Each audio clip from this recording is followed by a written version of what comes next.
Toronto. So uh, it looks like we're being live streamed now. But yeah, no, so the Toronto area. So I guess almost between you two, by the sounds of it. I Yeah, mean, we've got a big triangle if you draw it. yeah. Toronto. Yeah. It looks like we're being live streamed now. But yeah, no, so the Toronto area. Okay, I hear some echo. Yeah, Vipin, you might want to mute yourself because it's probably the delay coming through YouTube. There we go. Well, although we're not, I don't think we're technically live because we haven't gotten the chit chat. I believe it looks like we're live. So we are live. We got the message. So here you go. Ahoy, everyone. We're going to talk, have a fun, not a fireside because that would be dangerous on Zoom here. But this is an international triangle talk because we're all coming from different places, talking about the same thing. And that's jumping, not Olympic jumping or triple jumping, but taking the jump into entrepreneurship. So Jennifer, why don't you start us off since you were first here in the Zoom? We'll talk with Sasha. I'll let everybody know who I am, and we'll have a free form triangle triage of what it means to jump into one of the scariest and most exciting things you will ever do. Yeah, that sounds fine. Hello, everybody. My name is Jen Stirrup from the United Kingdom. It's my pleasure to be here today and just basically pick the brains of my two very friendly colleagues here. So it's my pleasure to be here. I've been running my own business for 11 years, and it's something I fell into. And it's something that I think it's not for everyone, and no doubt we'll come on to that. But I think it is an adventure every single day, and I love it. So with that, Sasha, and can I ask you to introduce yourself? Sure. Thank you, Jennifer. Hello, everyone. I'm Sasha Kaczorzik. I'm the co-founder and COO here. Oh, I shouldn't be saying here. I'm the co-founder and COO at Pretect. We're a predictive maintenance startup based out of Canada and the US. We work with vehicles, well, usually heavy-duty vehicles such as trucks or buses, and helping fleets maintain the vehicle safety and reliability. I've been doing this for about 6 years, and I'd say entrepreneurship has some of the biggest highs and the biggest lows that you'll encounter. There's a lot of things that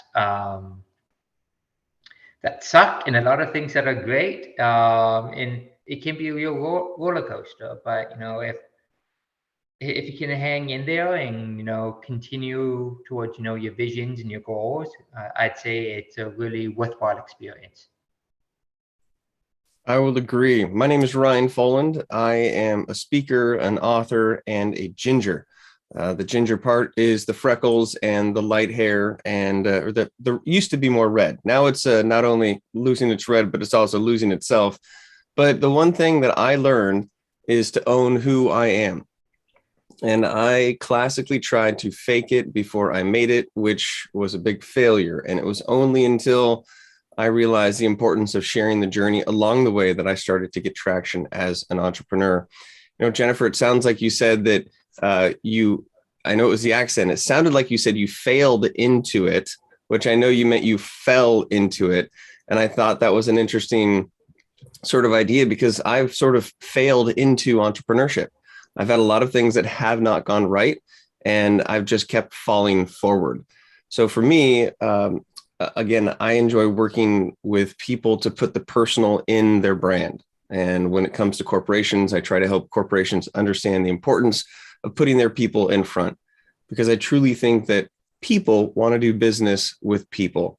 And so I think that being human these days is the best thing that you can do when building your journey as an entrepreneur, because I don't think people care as much about your story of success. I believe that they care about how they see themselves in your story. And when you can relate to people along the way, people might get to know you, might actually like you. They might not like you, and that's okay. But if they do like you after getting to know you, then that builds trust, and trust is what essentially helps build businesses. So I'm excited to be here today as well. And it's an interesting international perspective. We're looking at a few different viewpoints, but I think we're all on that same internet, and we're all trying to find a way to navigate. So, if we open it up here, I guess maybe Jennifer, if somebody is listening to this, how do you know whether or not you've become an entrepreneur? I think it's an interesting question as we talk about this leap. Is there a certain point where you are crowned an entrepreneur? Like, what in the world decides that, so that people have a reference point of maybe they are, maybe they aren't, or what does it take for them to get there? Yeah, I think that's a really interesting question. And I also believe you can be entrepreneurial in a large organization, even if it's not your company. I tend to see it as a mindset where you are creative, you serve your customers, and you have a need. And also, what distinguishes you, I think, is the ability to innovate and get people behind you as well.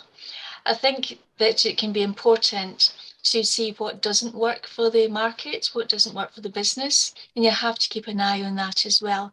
So for me, I think being an entrepreneur isn't just about, raising lots of funds or although that can be part of it. I think it's more of a mindset. And I love what you said about the authenticity piece, Ryan, because I think that's actually so important. And now, when I think about it, I think I did fail into entrepreneurship.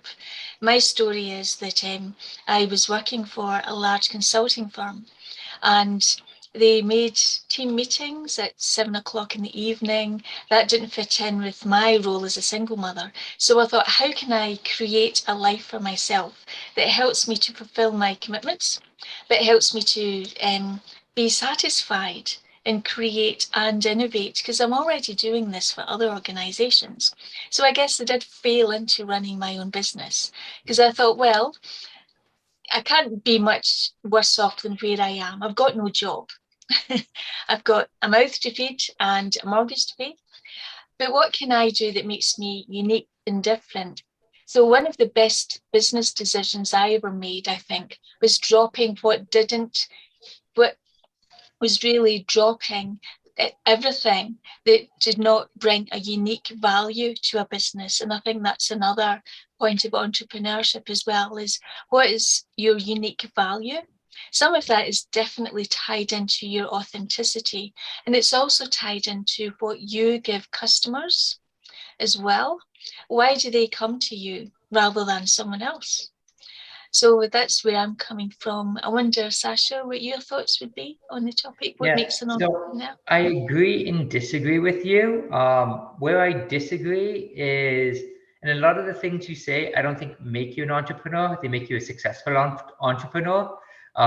They aren't, there's a lot of learning along the way to go from, hey, I have a great idea, or hey, I'm doing something, to actually making it real. And I'd say, those are the skill sets that make you successful. Um, where I think, the two things I'd say that make someone an entrepreneur, the first one is seeing, generally seeing something different.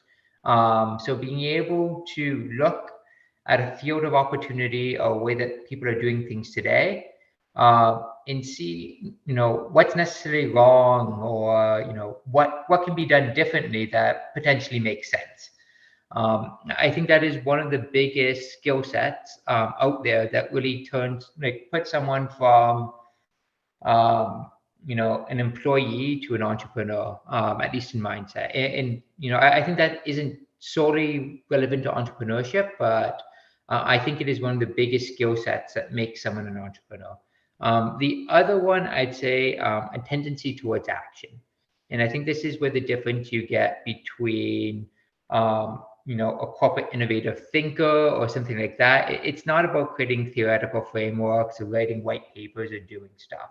It's about taking the opportunity you see, and putting action against it. I think those are probably the two biggest things that make an entrepreneur. And then there's a lot of noise around that on what type of entrepreneur you are. And you can go into the debates between, are you a startup entrepreneur? Are you a small business entrepreneur? Are you a entrepreneur who works for a corporation? They all have different skill sets and abilities and all that stuff. But I think those really just build on those two fundamentals. And then, as Jennifer highlighted, there's a lot of things out there that are required for you to be successful. Communication is probably one of the biggest ones. which I think is a key input element to getting people on your side. Making sure your messaging is clear and memorable and concise too. Usually that helps a ton for people to remember what you're doing and get people aligned. And yeah, and I think Ryan highlighted one, but I think that it transcends just working with people, and that is, authenticity and human element.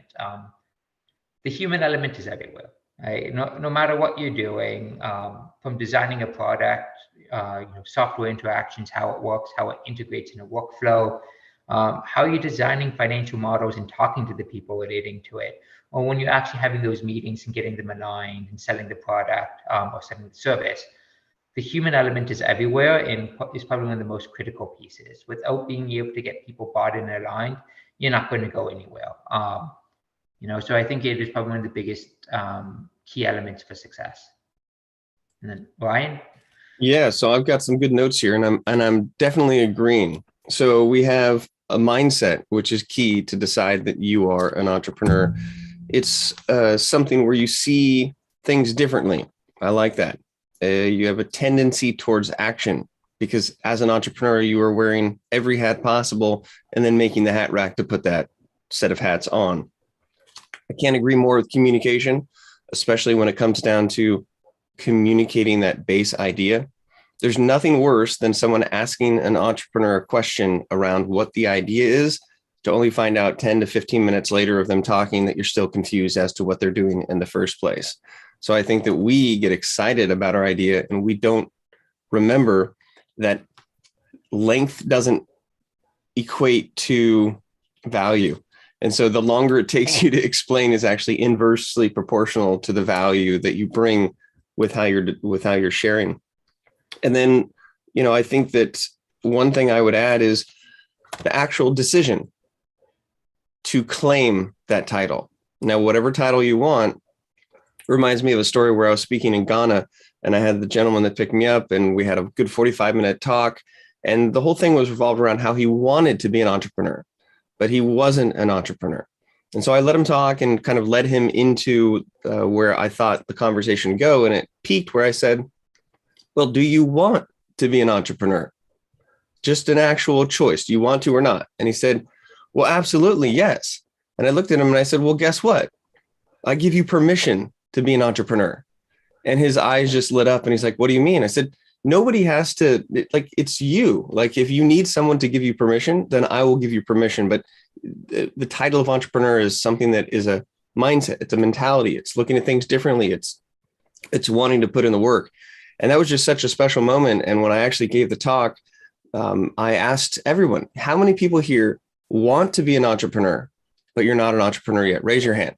And a whole bunch of people raised their hands. I said, I want you to, if you raise your hand, I want you to stand up. And everybody stood up. And I said, I give you permission to be an entrepreneur. And the whole place erupted. And it was just like, sometimes that's all you need is just the permission. This isn't some high bar that you have to jump over. And I think that's where taking the leap for me can start as a side hustle. So I'm curious your thoughts about a side hustle, because if you take the leap and you're like, all right, these meetings are at 7, it's either no job or figure something out, like that gets to the extreme where it's scary. But I think if you are excited about entrepreneurship, you can easily look at something to take the jump while you still have a safety tether, you still have your life jacket on. So talk to me about your thoughts on starting instead of like the full jump, maybe a little skip first, because I think a side hustle is a great way to play and learn how to be an entrepreneur in a controlled environment. So curious what you two think about that. Yeah, so I think that goes into what type of entrepreneur you are. And as I mentioned before, you have the startup entrepreneur, you have the small business one, the side hustle one. They're all, they all are entrepreneurs, but how you approach it and how you go after things are differently. If you want to understand the process and do an experiment, I think it's a great way. And, entrepreneurship is all about doing experiments, failing fast, iterating and learning. So, I would agree with you that if you want to test the waters, is this right? Can you do this? Can you handle it? A side hustle could be a great way to test the waters and see if you like it or fail fast. And, building that mentality around, just getting the data, running an experiment. Did it work? Did it not work? Why? And questioning why, and how do you do better next time? If you want a next time, is all important. So I would very much say, agree with you that, if you wanted to test the waters, a side hustle would be a great way to, dip your toes in. Jennifer, you're muted. Yeah, I think Sasha makes a great point. And my industry is actually artificial intelligence and business intelligence. So I deal all about the data. And I've been building very large technical estates for large enterprises all over the world. Now, I didn't intend when I made the leap really to think about it long term. I did that from a place of fear and a place of necessity. But I was very lucky to get one customer who really kept me going, basically. They became my bread and butter. And while that happened, I could build on my previous consulting experience. I was very lucky to build up a huge network on LinkedIn of happy previous customers. And because of that network, I think that helps me to develop a customer pool. So I think side hustles are important because they help you to develop that customer pool and that network. I don't think you can just dive in and say, right, I'm going to set up a business and you've no customers, you've done no investigation in who your customers might be. And that is a safe to fail way to start, I think, by having that side hustle. I guess I'm quite unusual in that I almost did it in the reverse way of what I'm recommending, which is I set up first. I got a customer straight away and they just took me on for a very small piece of work. And then they took me on for a larger piece of work. And then I was leading the whole team within 6 months. And then I delivered the project for a very well-known academic institution. And then that helps me to springboard. So I think developing your customer, if you can develop and understand your customer, who they are, then that will make you successful. And I guess that's my number one piece of advice for people wanting to make that leap into entrepreneurship. There's no point in building a business that makes chocolate teapots, right? You're not going to have an audience for that. So you have to find out and really keep listening to your customer. It's not something that ever ends. I sometimes, as part of my data science work, will ask customers, who's your most valuable customer? Who's most important to you? Is that people who give you the most turnover? Is it the customer that gives you more word of mouth recommendations, perhaps in social media, than anyone else? So actually, the questions themselves, when you pick them apart, become more interesting and more difficult to answer, I think. So I don't know what you think, Ryan. I think there's a big decision to be made, but sometimes the decision itself can be quite easy, but actually executing it can be really hard. And I wondered in your thoughts on that, Ryan. I just wanted to jump in before Ryan said something, because I think there was a similarity between what Ryan said and Jennifer said on knowing your customer and knowing what you're doing. And really the alignment there is knowing your customer's problem and being able to summarize it in a single sentence. If you can't do that, I'd say you need to know what you're doing more, need to know your customer more. Just have a crystal clear message of why should they care? What are you actually doing and how does it align with their interests? Ryan? You are speaking my language, buddy. I actually have had a unique opportunity of working with a lot of early stage entrepreneurs. I was brought on to the University of California, Irvine to help start their first ever undergraduate entrepreneurship program. And so imagine a campus with 30,000 students. For the first time, now they have a centralized place where they can go and explore what it means to be an entrepreneur.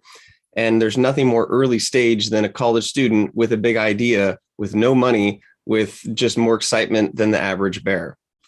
And so I found myself sitting and talking with these individuals, but there was one common thread. And it was when I asked them, so tell me about your idea. They would just talk and talk and talk and talk and talk. And it got to a point where just from the center standpoint, I didn't have enough quality time for any of the consulting because they would spend the majority of the time talking about their idea. And so I decided to approach it with a smaller set of questions. And I'd say, before you tell me your idea, can you tell me the problem that you solve? And then I'll guess maybe what your idea is.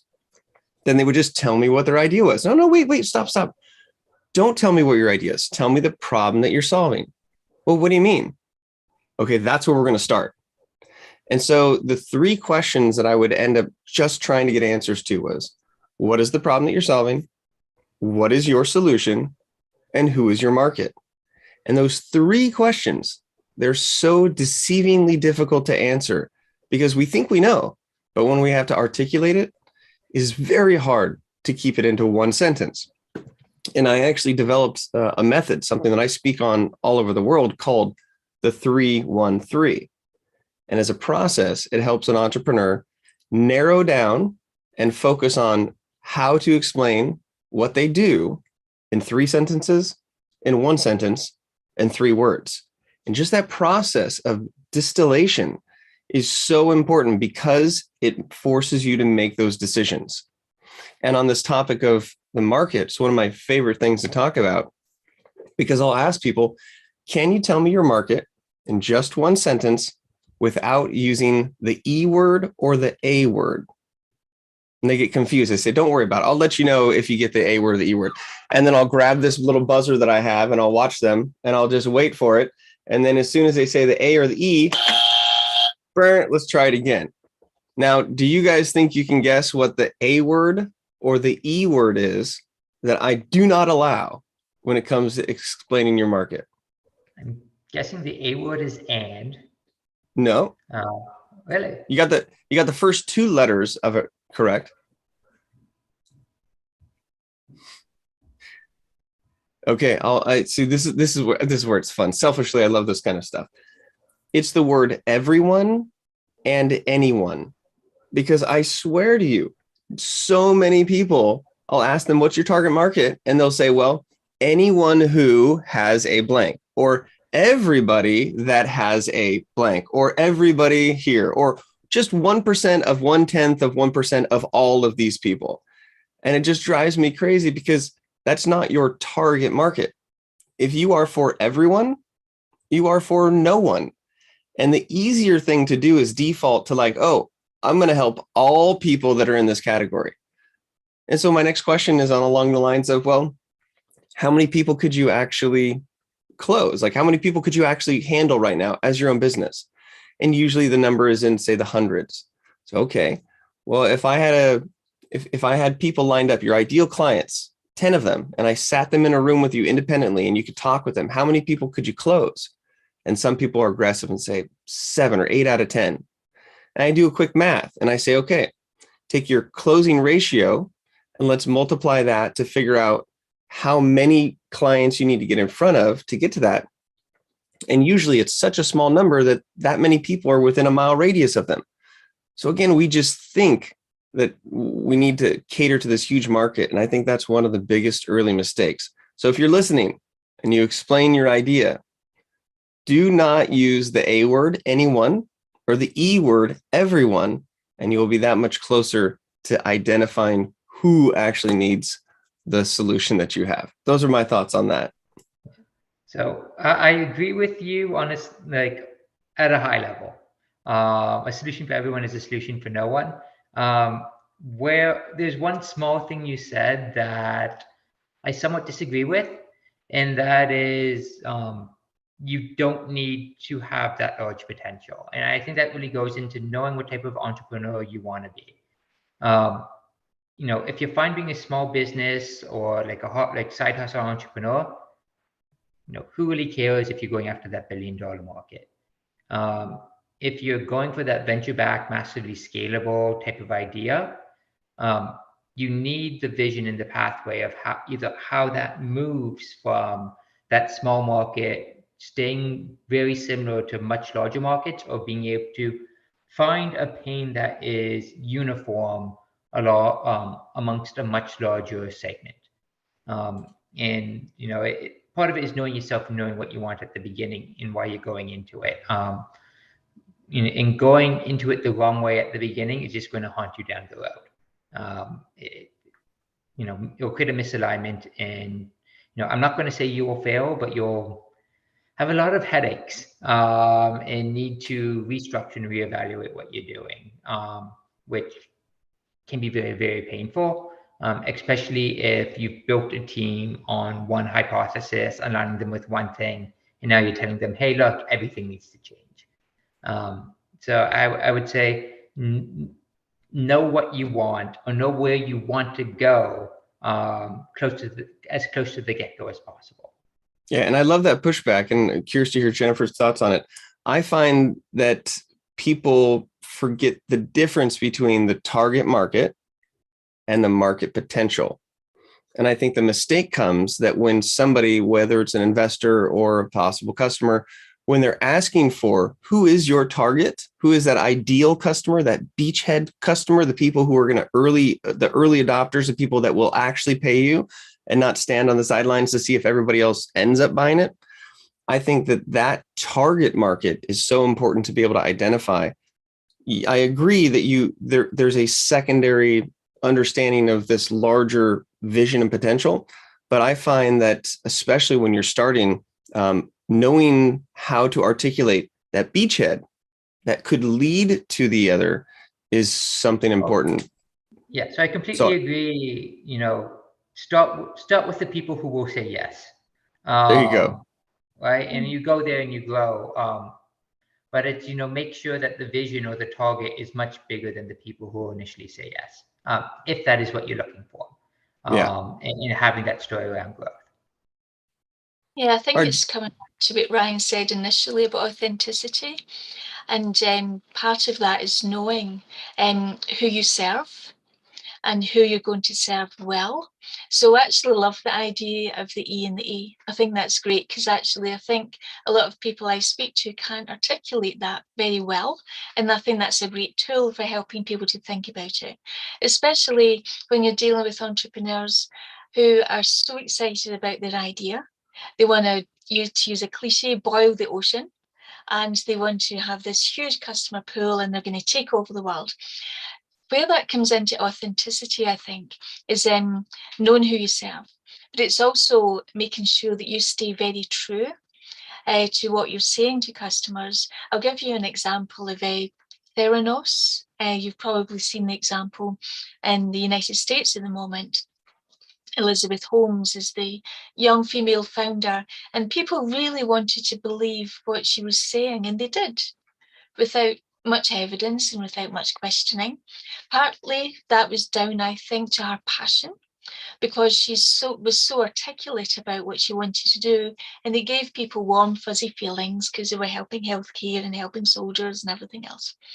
But I think knowing who you serve really helps to make sure that when you give a good account of yourself, that you've been authentic and that you are not perhaps exaggerating in any way. I do think there is that tendency for people to confuse or exaggerate when they've got a business idea.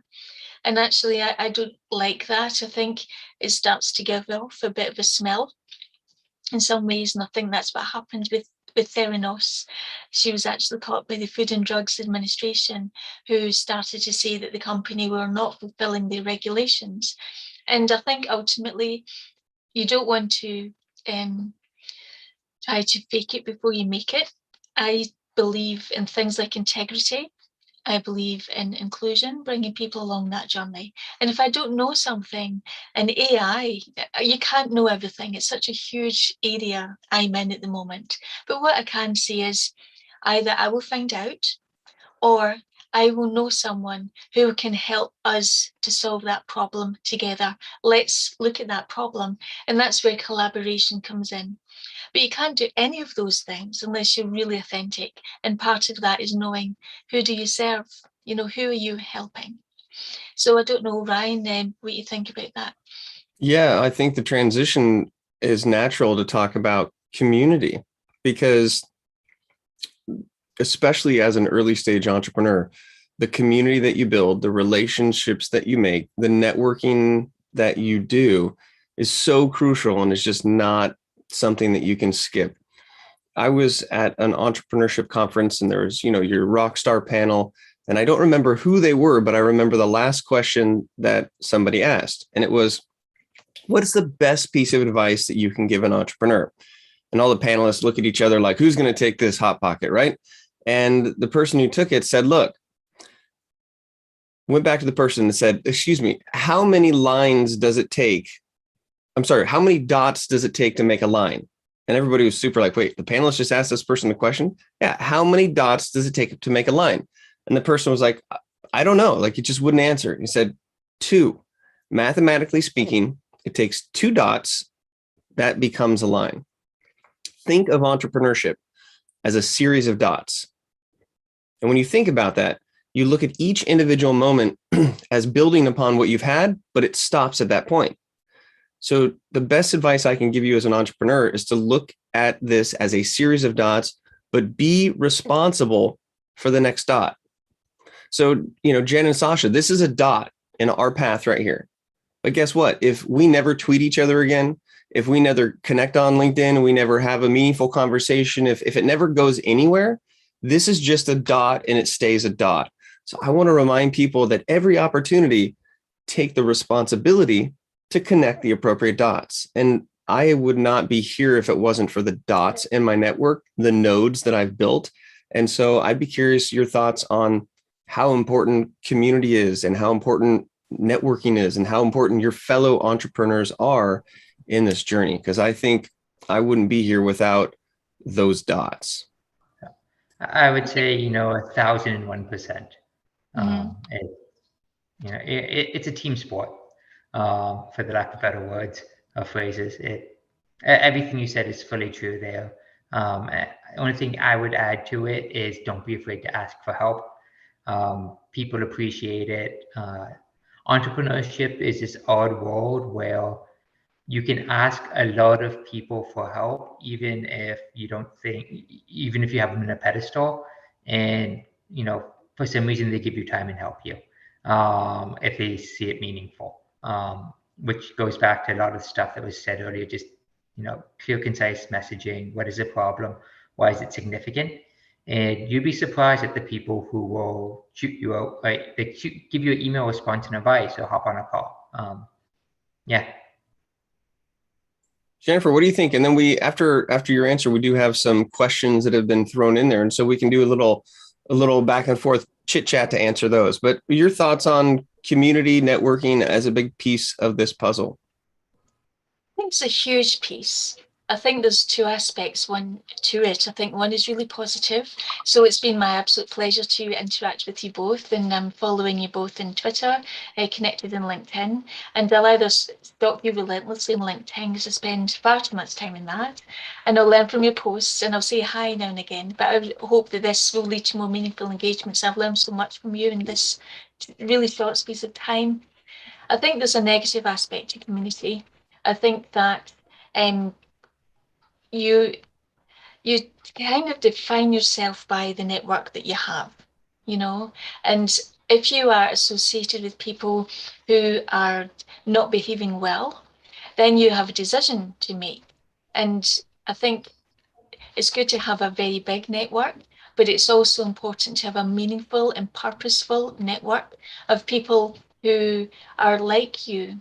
And I know I sometimes disconnect with people on LinkedIn. I unfollow them on Twitter because I see them behaving badly towards other people. And they might think that's just a one-off hit, that it doesn't matter.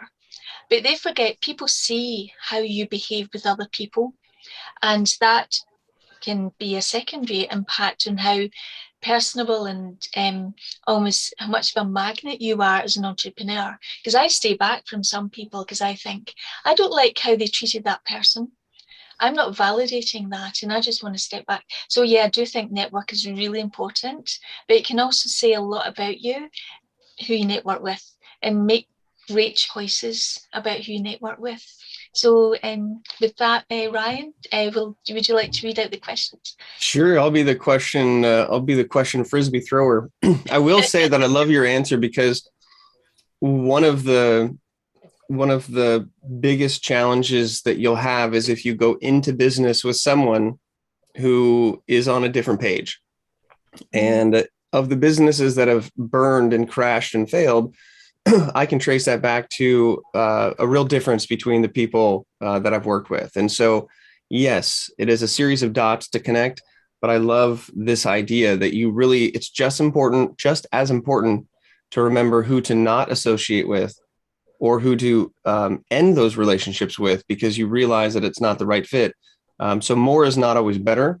And I like that as I wish I could go back and not pursue some of the relationships that I did, knowing what I know now. So I think it's important to have those. All right. So let's see. We've got a number of questions and not much time left. So maybe I can propose more of a rapid fire where we each give our 30-second spiel, and based on the questions, that'll bring us back. And that way we all get to participate. So Sasha, starting with you, does social media really work to sell products? I mean, it can, but it's slow. You have to build a brand, and it requires continuously repeated discipline. Requires discipline to continuously post and do that, and it helps. Just going back to one thing that Ryan said, being authentic in your posting, the engagement is significantly higher. Jennifer, your thoughts? Yeah, I think it helps you to underline your existing connections with existing customers. So I follow all my customers online from a business account. If I see that they are celebrating something, I'll, comment and just engage more deeply than I may do otherwise. So today I wished one of my customers, their CEO, a happy birthday, because it's his birthday today. So it's just like, it gives you a chance to be a person and be human and authentic online. Because if I saw him in person today, I'd be like, hey, happy birthday, elbow bump, And it just gives me those chance to create those interactions, and not doing it as a way to make extra money. It's not that. It's about saying, hey, I appreciate you, and I'm thinking of you today. So, yeah, I share sentiments on both of those. I don't think that social media on the larger scale always works. I think that we might look at influencers and think, oh my gosh, if she just decides to unleash this new product on Instagram, she makes millions of dollars. Well, there's a reason for that, because there's a huge backstory and there's a lot of dots that have connected to get them there. I think that social media can work to sell products if you have a realistic outlook on what that is, and you're not the boy or girl or person who's crying wolf. And I just think that you have to be calculated. If all you're doing is trying to sell, then you're going to come across as like somebody who's just being aggressive, and that you're not listening or participating. So one piece of advice that I got is, I believe it was Mark Schaefer who wrote Content Inc. And I love his concept. It's called the 411 theory. Now, it's initially around Twitter, but I think it applies across the board. And the idea is that for every 5 pieces of content that you create, one can be from somebody else, another one can be from somebody else, something can be another retweet from somebody else, and then at least create one piece of original content. And when you do that, let's say for every 4 pieces of content, 3 of them that you curate, 1 of them that you make, then you can make an ask. So the concept is give, ask. And so if you're not giving and all you're doing is asking, then you're not going to get what you might be after, which is to sell products. So make sure that you're giving, and at the right time, you can make the ask. Like for me, I'm diving into this world of NFTs. And what's interesting is that the NFT platforms have no algorithms. So no one who's searching for no one who's finding it organically. And all of a sudden, it's like this purest moment, like, okay, anyone who's going to see it, I have to drive them there. So do I just say, go see my NFTs, go see my NFTs, go see my NFTs? No, I'm building awareness. I'm showing that I just read a book on NFTs. So I'm sharing that. I'm trying to start the conversation around it. And when the timing's right, then I'll ask people to buy. So, all right, back to the top here, Sasha. How do you succeed in pitching to angel investors? So, Ryan, I actually think you somewhat answered this question in what you just said. It's one of the best ways of doing this is, adding value to them. And so, giving them, if there's an angel community or people who invest, show them that what's happening in the industry and introduce them to other startups that might interest them. And by doing that, you create a value add that seems like you know what you're doing. The other rule of thumb for early stage investing, and it's not just angel investors, I'd say early stage VCs as well. When you ask for help, they will look to give you money. When you ask for money, they'll look to give you help. I mean, it's not 100% true, but that's a general way that lots of people look at it. If they see, you are looking for help, looking for improvement, and you're willing to listen, that is usually a huge plus in most of their books. Yeah, I just think it's a give-get. So when I speak to investors, they're very interested in my network, and they'll sometimes, in terms of communication, they will communicate with me, and then they will ask me, what do you think of this or that? And for me, what they come for is my market experience, my industry experience. I know someone who they might want to speak to, that kind of thing. And I think it's a give-get, absolutely. It touches on what Ryan said earlier, actually, about the content. It's the same with angels as well. You can't just go in and ask them for a ton of money. I saw someone recently on Twitter complaining that one of the investors hadn't followed the process properly, and it was a personal rather than a professional reason that they hadn't been invested in. And I thought, hang on a minute, it was maybe a very professional reason that they didn't invest in you, but now you're venting your spleen about it on Twitter. They're probably really relieved that they never went near you. And what that says to me is coming back to the point you made earlier. It's people see how you behave with other people.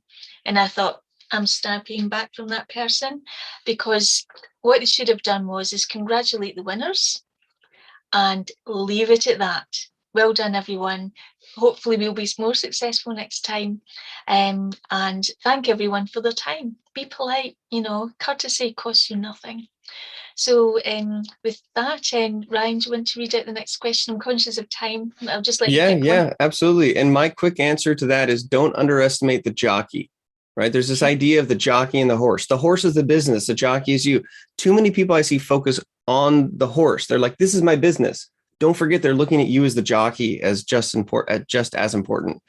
Okay, so let's see. We talked about a question is around advice starting out. What would that look like? Would you start locally or nationally? I think we covered that earlier about the idea of having a nice target market, but an idea of where your extended market or your global market might be. So we've got a question around how to advertise a product or service or how to get an idea or concept to start a business. So we can play with those two for this one. How would you advertise a product, and then how would you come up with maybe an idea for that product to merge those two together? Yeah, so I guess I'm starting again on this. For early stage, I wouldn't advertise. Like, it is, find people, talk to them. Advertising is going to be a waste of money until you have the ability to actually have something out there to fulfill the need. So, marketing is great. Marketing early stage is to figure out who you should be talking to, but you should be taking the active actions to talk to them. You just cut the idea of inbound sales for like an early idea out. Just don't do it. It probably won't be successful. How do you get an idea for a concept? Look at the world around you. What doesn't make sense? Ask yourself why and see if there's an opportunity there. What's difficult, what's annoying. It's a great source for finding opportunity. Yeah, I'm a terrible person to ask this question, because I never advertise, and I've been in business for 11 years. I just never do it. I'd probably take the risky approach of word of mouth. And the thing with that is you don't really know what people are saying about you, but they still keep coming back. So it can be terrible. So I think it's all about serving your customer. If you serve your customer and you have a good network, your customer speaks to other people in their network, and they say things like, hey, you should speak to Jen about that. And I have lots of virtual coffees. So it's probably something I could improve upon as an advertising strategy. But it's like you said earlier, it's the jockey.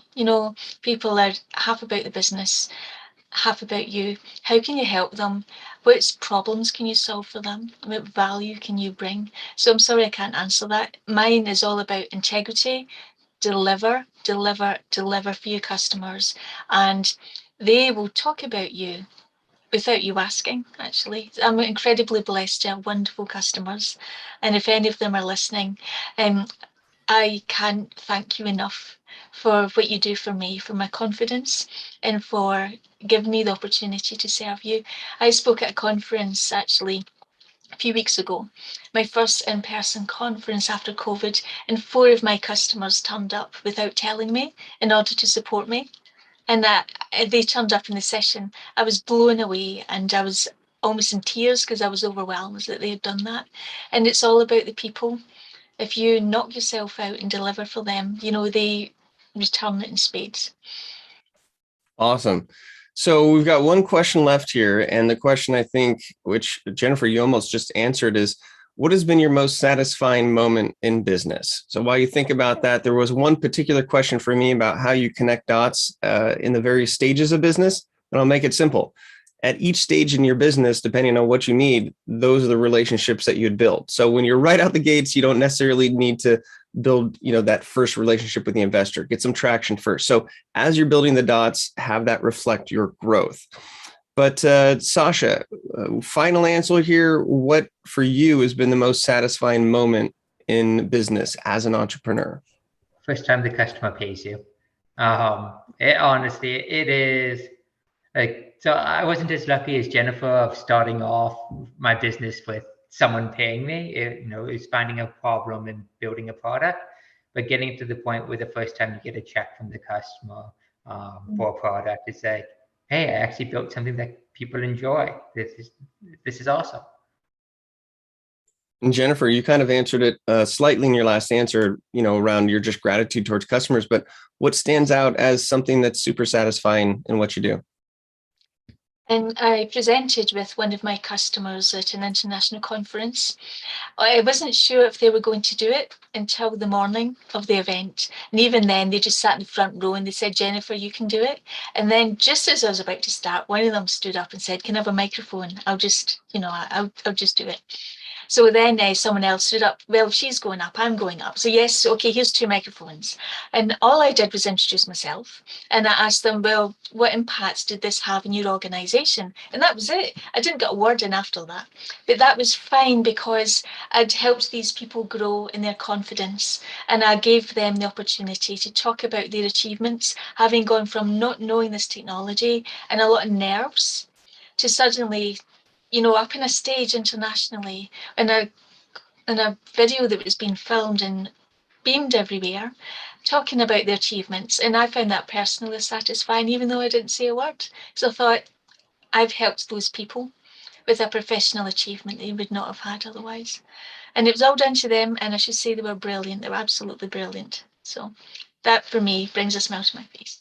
Well, it's no surprise that it has to do with the customer, because I feel like in the short time that I've known you, the value that you bring to customers is more than a problem solved. It sounds like you're really building relationships.